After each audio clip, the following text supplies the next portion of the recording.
Olá a todos, eu sou o Glênio, sou aluno do curso de Biologia do Instituto Federal do Piauí, Campus Uruçu, e estou atuando na escola de vocês através do programa da residência pedagógica, como residente. E hoje a gente vai trabalhar a unidade 1, Energia Térmica e Movimentos, iniciando pelo tema 1, Força e Movimento. Bem, quando a gente entra em força e movimento, a gente se pergunta o que é preciso fazer para que um corpo ou um objeto que ocupa lugar no espaço saia do repouso e entre em movimento. Bem, é necessário que esse corpo ele adquira uma aceleração. E como ele ganha essa aceleração? Através de uma força que é aplicada nele. Seja para chutar uma bola, seja para correr, seja para andar, ou seja, no nosso dia a dia a gente está constantemente vendo ali o movimento de corpos ou de objetos, que é basicamente o deslocamento de um ponto para o outro. Então, dito isso, a gente entende que é necessário que uma força seja aplicada no objeto ou no corpo. E uma outra pergunta que surge é o que é preciso fazer para que um corpo deixe de se movimentar? Aí também a gente necessita de uma força. É necessário que uma força seja aplicada nele. E dependendo do tipo de força, do tipo de situação, a gente tem aí, por exemplo, um acidente com um carro de Fórmula 1 que faz com que ele provavelmente colidiu com outro carro e isso ocasionou que ele perdesse, parasse o seu movimento. Continuando, a gente vai fazer uma retrospectiva histórica para entender como surge as leis que regem o movimento, como que surgiu o estudo do movimento. E aí a gente tem, 2000 anos antes de Newton, a gente já tinha Aristóteles estudando o movimento dos corpos, e para ele o movimento dos corpos era dividido em dois, que era o movimento natural e o movimento violento. No movimento natural, Aristóteles acreditava que as coisas estaria dentro desse grupo as coisas que se movem por si só, e no movimento violento estaria nesse grupo os objetos que precisavam de outros agentes para mover-se. Na lógica aristotélica, é impossível mover um objeto sem tocar nele. A gente tem um exemplozinho aí da flecha, e aí que Aristóteles explica que após o lançamento, o ar empurrava a flecha, mas isso entrava em contradição, porque o ar seria tanto o causador quanto o responsável pela resistência ao movimento. Então essa ideia sobre o movimento ela não se desenvolveu muito, e a gente vai dar um salto para a Idade Média, onde eles começaram a fazer uma distinção entre duas áreas, acabaram se tornando duas áreas da física, que é a cinemática e a dinâmica, acreditando que o movimento poderia ser estudado tanto do ponto de vista da causa quanto do efeito. E a partir disso foi desenvolvido o conceito de velocidade, que conseguiu atribuir valor numérico, e também conseguiu distinguir velocidade instantânea, e também definir o movimento uniforme variável.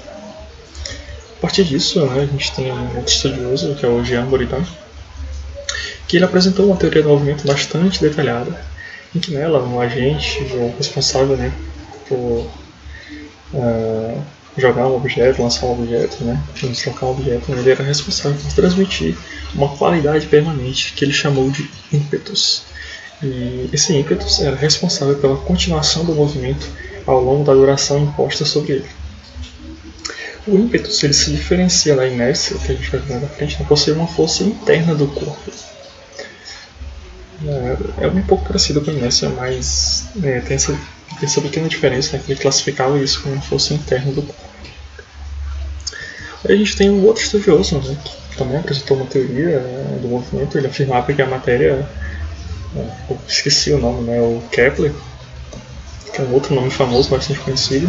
Ele afirmou que a matéria não entrava em movimento por si mesma, e se ela tivesse em movimento, ele não persistiria. Porém, isso remontava à lógica aristotélica. Então, essa teoria do movimento dele aí não foi levada muito em conta, até mesmo porque ele não apresentava bases matemáticas que reforçavam essas ideias. A gente tem um pequeno exemplo, de novo, do lançamento da flecha, que remontava à lógica de Aristóteles. E aí a gente tem Galileu Galilei, que definiu que o movimento e repouso são estados de um corpo, e que o estado de movimento persevera e não precisa de um agente para isso. Bem, e isso parece muito com a inércia. É basicamente um esboço da inércia. Isso poderia ser chamado, né, de a primeira lei de Newton poderia ter sido chamada de primeira lei de Galileu.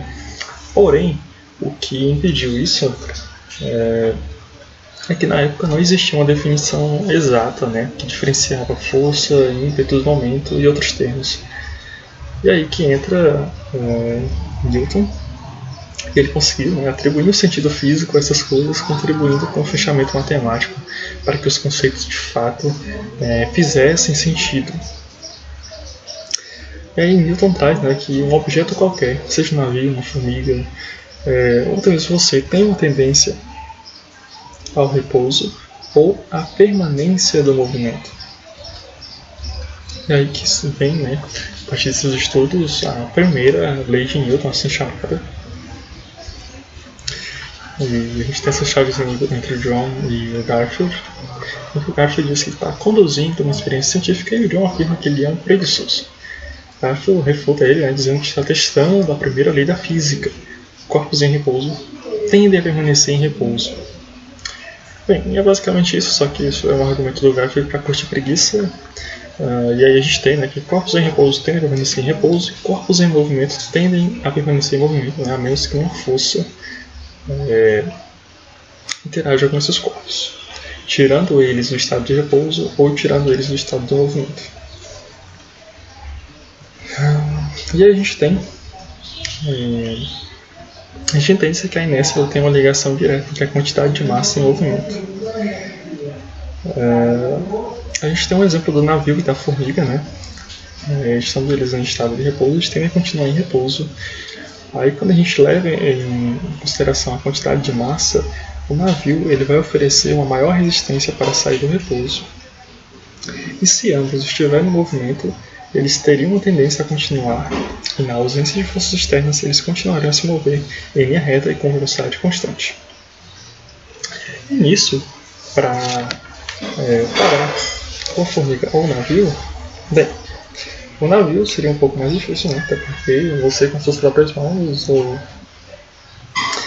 simplesmente o atrito com o ar, a resistência oferecida, né? Ainda assim seria insuficiente para parar o navio.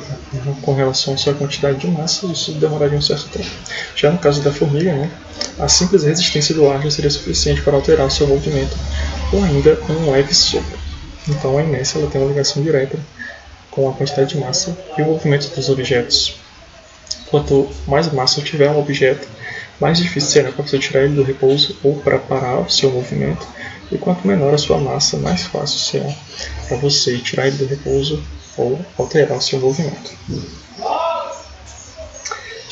Aí a gente tem também, né, que na ausência de forças, o corpo se manteria parado ou movimento retilíneo uniforme. Se você não tiver uma força interagindo com o corpo, ou ele continua parado ou ele continua em movimento retilíneo uniforme. Aí a gente entra na segunda lei de Newton, a partir da lei da inércia.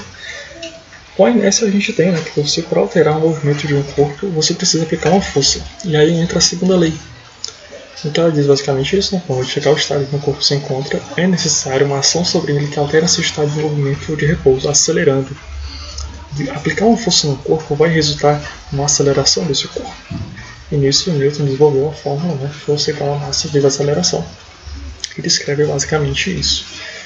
E a gente tem algumas situações práticas no cotidiano, você empurrando o carrinho, né, você deslocando ele, tendo aí a ação de uma força, ou você também levantando aí uma caixa, você tem a ação de uma força que vai estar alterando o estado e atribuindo movimento, né, ao objeto. Aí a gente entra na terceira lei de Newton, que a partir de interações entre os corpos, né, sempre surgem forças. Para toda força de ação, Newton diz também na terceira lei que para toda força de ação aplicada em um corpo, existe ao mesmo tempo uma força de reação em outro corpo, de mesma intensidade, porém de sentido contrário. Aí a gente vê o exemplo da bola de vôlei atingindo o rosto de uma pessoa. A gente tem essa colisão, a gente tem a deformação tanto do rosto quanto da bola, isso porque ambos estão sentindo o efeito de mesma intensidade da força. Agora a gente vai ver exemplos práticos da primeira lei. E aí o primeiro exemplo é que nos primeiros carros, especificamente nos primeiros Fuscas, mas antes disso tiveram outros carros, né? Constantemente o pessoal sofria lesões no pescoço, né? Quando sofreu algum acidente, né? Ocasionado por colisões traseiras, dependendo da forma, né? Isso poderia ocasionar sérios danos nessa região. E com isso, né, eles foram desenvolvendo aí os encostos, né, de cabeça para proteger de acidentes nessa região, ou de lesões nessa região, né, em caso de acidentes. Um outro exemplo prático também é o cinto de segurança. Bem, vocês lembram, né, da lei da inércia? O corpo em movimento tende a continuar em movimento e corpos em repouso tendem a continuar em repouso. Aqui basicamente o que acontece é isso, né? O ônibus ele sofre uma freada brusca, as pessoas são jogadas para frente porque elas estavam, de certa forma, ali dentro do ônibus, o ônibus se movimentando, e elas são jogadas porque elas tendem a permanecer seguindo a linha desse movimento. Então, basicamente, a importância do cinto de segurança a gente pode indicar que são as seguintes: ele mantém você no lugar, ele distribui o impacto no seu corpo para as partes mais fortes, né? Ele evita que você seja lançado para fora do veículo e ele ainda impede que você se choque com outros ocupantes no veículo. E outro exemplo aqui da terceira lei, que a gente já tem inclusive lá, né? A gente falou dela, a bola de vôlei atingindo o rosto da moça agora. E bem, a bola realiza uma força de ação sobre o rosto da jogadora, que por sua vez aplica uma força de reação sobre a bola. E isso forma o par ação-reação. Ambos sofrem um efeito de mesma intensidade em sentidos opostos a partir da interação desses dois corpos. E pessoal, essa foi a nossa aula.